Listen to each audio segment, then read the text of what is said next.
हाय, मैं हूँ रुचि। मैं बजाज स्टॉक्स की एसेट मैनेजर हूँ। आज हमारे पैनलिस्ट्स एक और चेरी स्टॉक डिस्कस करने वाले हैं। हम आपको बताएंगे इस स्टॉक की ग्रोथ रेट पिछले 1 साल, 3 साल और 5 साल के नंबर्स के साथ।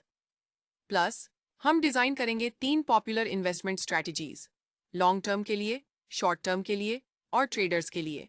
और हाँ, पैनलिस्ट्स देंगे आपको इसका रिस्क स्कोर, जहां 1 मतलब super risky and 100 means totally safe. So let's get started.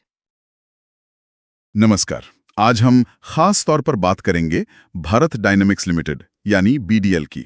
हमारे पास कुछ दस्तावेज हैं, उसी के बेसिस पे ये चर्चा होगी। हाँ बिल्कुल। तो जो मेन जानकारी है वो एक दस्तावेज से है जिसका टाइटल है भारत डायनेमिक्स मिसाइल और निवेश। इसमें कहा गया है कि बीडीएल, आप कह सकते हैं, भारत की मिसाइल ताकत बना रहा है। और ये कोई छोटी बात नहीं है। उनके पास करीब 22,000 करोड़ की जबरदस्त ऑर्डर बुक है। 22,000 करोड़ काफी बड़ा नंबर है ये। हाँ, और मजे की बात यह है कि दस्तावेज में इसे स्टेरॉइड पर पटाखे बेचने जैसा बताया गया है। अच्छा, स्टेरॉइड पर पटाखे, मतलब विस्फोटक ग्रोथ की बात हो रही है। हाँ बिल्कुल, साधारण ग्रोथ नहीं बल्कि कुछ बड़ा होने का इशारा। ये तुलना मुझे लगता है काफी हद तक सही बैठती है बीडीएल पर। दस्तावेज भी यही कहता है कि इसकी अहमियत बहुत ज्यादा है, इतनी ज्यादा कि ये सैमको, मोतीलाल ओसवाल और एचडीएफसी डिफेंस जैसे बड़े फंड्स के पोर्टफोलियो में शामिल है। अच्छा, तो बड़े नाम भी इसमें इन्वेस्टेड हैं?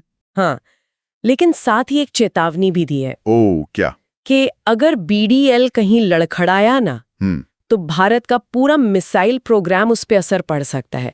मतलब ये कंपनी बहुत ही क्रिटिकल है। अच्छा, तो ये साफ है कि बीडीएल सिर्फ नाम का नहीं, वाकई में एक अहम प्लेयर है। पर क्या इसके नंबर्स, मतलब जो आंकड़े हैं, वो भी यही कहानी बता रहे हैं? हाँ, चलिए आंकड़ों पर आते हैं। दस्तावेज में कंपाउंड एनुअल ग्रोथ रेट यानी CAGR के आंकड़े दिए हैं।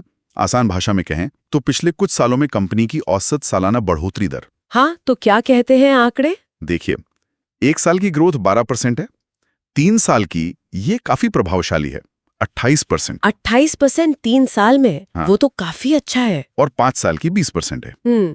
तो 3 साल वाला आंकड़ा तो वाकई ध्यान खींचता है। लेकिन यहीं पर कहानी में एक ट्विस्ट। कैसा ट्विस्ट? दस्तावेज में एक सुरेंदर रिस्क स्कोर भी मेंशन किया गया है, 83 आउट ऑफ 100। 83 आउट ऑफ 100, ये तो काफी ज्यादा है। हाँ, बहुत ज्यादा है। और ये सीधा इशारा करता है कि इसमें रिस्क, मतलब जोखिम, काफी ज्यादा है। हो सकता है बाजार के उतार चढ़ाव का असर ज्यादा हो या कंपनी के अंदरूनी कुछ फैक्टर्स हो। तो मतलब इसको नजरअंदाज नहीं कर सकते? बिल्कुल नहीं।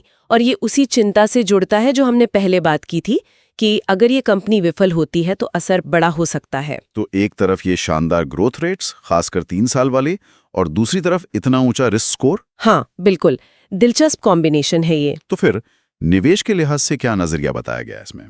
कोई रणनीति? हाँ, निवेश के एंगल से भी बात हुई है। लॉन्ग टर्म के लिए, मतलब लंबी अवधि के लिए भविष्य अच्छा बताया गया है। अच्छा, किस आधार पर? उसका आधार है नए मिसाइल सौदे और एक्सपोर्ट्स जो बढ़ रहे हैं। ओके। 1 साल के टाइम फ्रेम की बात करें तो कीमत 650 रुपए तक जा सकती है, ऐसा अनुमान है। 650 रुपए 1 साल में? हाँ। और अगर शॉर्ट टर्म की बात करें तो 480 से 520 रुपए के बीच संचय करने का सुझाव है। संचय मतलब एक्यूमुलेट करना? हाँ, एक्यूमुलेट करना, मतलब इस रेंज में धीरे धीरे शेयर खरीदने की सलाह। और मुझे याद है दस्तावेज में इसे सीधे सीधे रॉकेट स्टॉक कहा गया है। बिल्कुल, रॉकेट स्टॉक मतलब ऐसा स्टॉक जिसमें तेजी से ऊपर जाने की काफी उम्मीद लगाई जा रही है। और ये जो पकड़ो रखो वाली सलाह है ना, मतलब ग्रैब एंड होल्ड, हाँ, ये शायद इस उम्मीद पर आधारित है कि पूरा भारतीय रक्षा क्षेत्र, पूरा डिफेंस सेक्टर ही ऊपर जाएगा। अच्छा, तो ये सिर्फ बीडीएल की कहानी नहीं है? नहीं, ये पूरे सेक्टर के प्रदर्शन पर निर्भर करेगा। दस्तावेज में भी इसी तरफ इशारा है। अगर सेक्टर में तेजी आती है तो बीडीएल को उसका फायदा मिलना चाहिए। तो अगर हम सारी बातों को समेटें तो ये दस्तावेज बीडीएल को भारत के लिए एक बहुत जरूरी कंपनी बता रहा है। सही। जिसके पास मजबूत ऑर्डर बुक है, पिछले कुछ सालों में ग्रोथ भी अच्छी दिखाई है, खासकर 3 साल में। बिल्कुल। निवेश के लिए इसे रॉकेट स्टॉक जैसा आकर्षक भी बताया है। लेकिन साथ ही वो 83-100 का हाई रिस्क स्कोर वाली बड़ी चेतावनी भी दी है। एग्जैक्टली।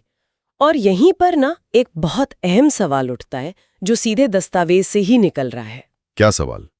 कि जब एक तरफ इतना बड़ा जोखिम दिख रहा हो, 83 का स्कोर कम नहीं होता, और दूसरी तरफ विकास के इतने मजबूत संकेत हों, हाँ, तो कोई निवेशक इन दोनों के बीच वो संतुलन, वो बैलेंस कैसे बनाएगा? ये तो सोचने वाली बात है। मतलब ग्रोथ चाहिए या सेफ्टी, या दोनों का मिक्स कैसे मिले? हाँ, यही सवाल है जो शायद हर संभावित निवेशक के मन में इस जानकारी को देखकर आएगा।